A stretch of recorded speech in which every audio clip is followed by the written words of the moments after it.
Ya, pemirsa, pemerintah optimis ekonomi nasional akan mampu tumbuh positif sepanjang kuartal kedua tahun ini sebesar 7%. Dan pemulihan tersebut ini tercermin dari berbagai indikator, ini diantaranya PMI manufaktur dan indeks keyakinan konsumen yang meningkat.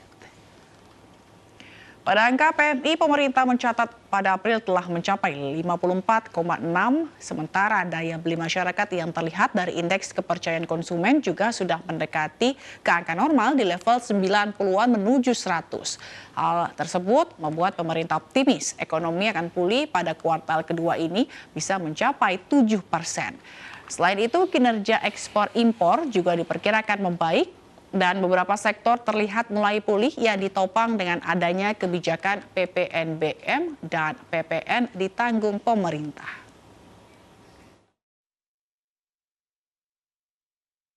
Pertumbuhan ekonomi di kuartal kedua akan masuk jalur positif dan diperkirakan bisa mencapai 7%.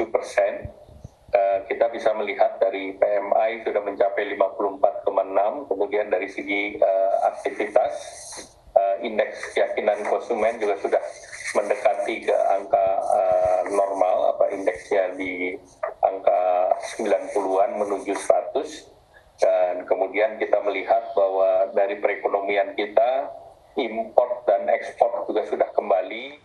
Dan berdasarkan survei pemantauan harga pada minggu pertama Mei 2021, Bank Indonesia ini memprediksi inflasi sepanjang bulan Mei 2021 mencapai 0,15%. Ya, prediksi tersebut pemirsa sejalan dengan hasil rapat Dewan Gubernur Bank Indonesia sebelumnya yang memperkirakan inflasi masih berada di kisaran sasarannya. Bank Indonesia memprediksi inflasi sepanjang bulan Mei 2021 diperkirakan akan mencapai 0,15%. Dengan perkembangan tersebut, perkiraan inflasi Mei 2021 secara tahun kalender bisa mencapai 0,73% dan secara tahunan sebesar 1,51% secara tahunan. Secara bulanan, Bank Indonesia melihat penyumbang utama inflasi bulan ini yaitu komoditas angkutan antar kota sebesar 0,11%, daging ayam ras 0,03%, jeruk dan daging sapi yang masing-masing naik 0,02%.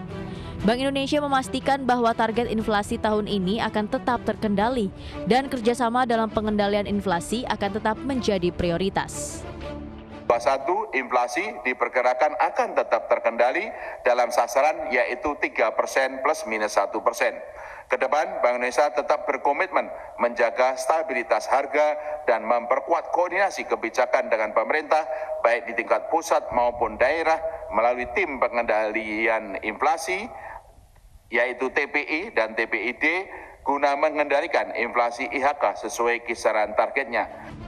Dalam survei tersebut, BI juga memperkirakan beberapa komoditas mengalami penurunan harga atau deflasi, seperti harga cabai merah yang turun 0,06%, cabai rawit yang turun 0,05%, serta bawang merah dan telur ayam ras yang turun 0,01%.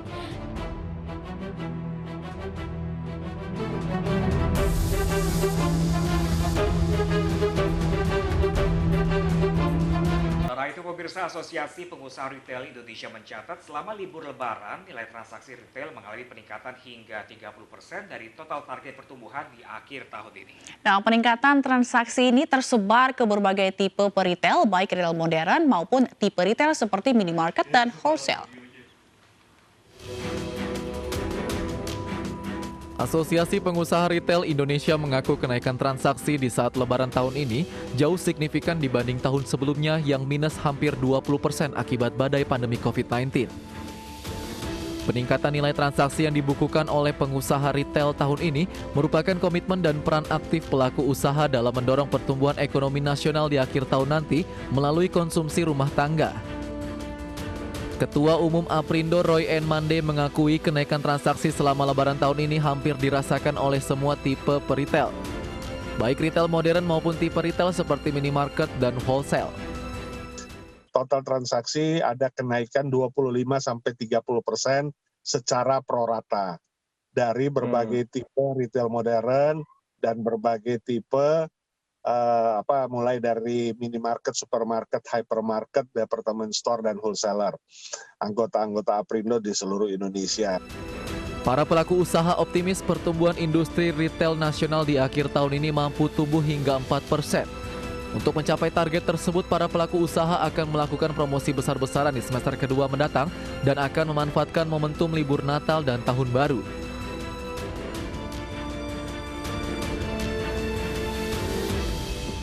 Jumlah pengunjung pusat perbelanjaan pada saat libur lebaran ini juga mengalami peningkatan hampir 40%. Nah, kenaikan jumlah ini pemirsa, jumlah pengunjung ini dan transaksi bisa berkontribusi terhadap pertumbuhan ekonomi nasional di kuartal kedua nanti.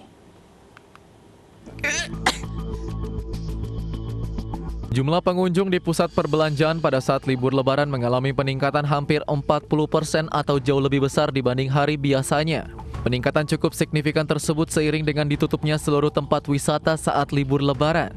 Ketua DPD HIPI DKI Jakarta Sarman Simanjorang meyakini tingginya pengunjung dan transaksi yang terjadi selama libur lebaran bisa memberikan kontribusi yang nyata terhadap pertumbuhan ekonomi nasional di kuartal kedua nanti.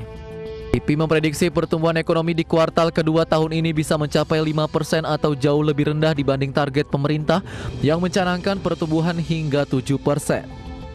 Kita sangat berharap walaupun ini hanya dari sektor retail, mudah-mudahan ini juga bisa memberikan kontribusi terhadap pertumbuhan ekonomi kita nanti di kuartal kedua.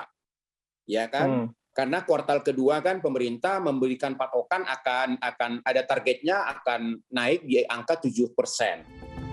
Sarman mengapresiasi para pelaku usaha pusat perbelanjaan yang memiliki komitmen tinggi dalam menerapkan protokol kesehatan yang ketat selama berada di dalam pusat perbelanjaan.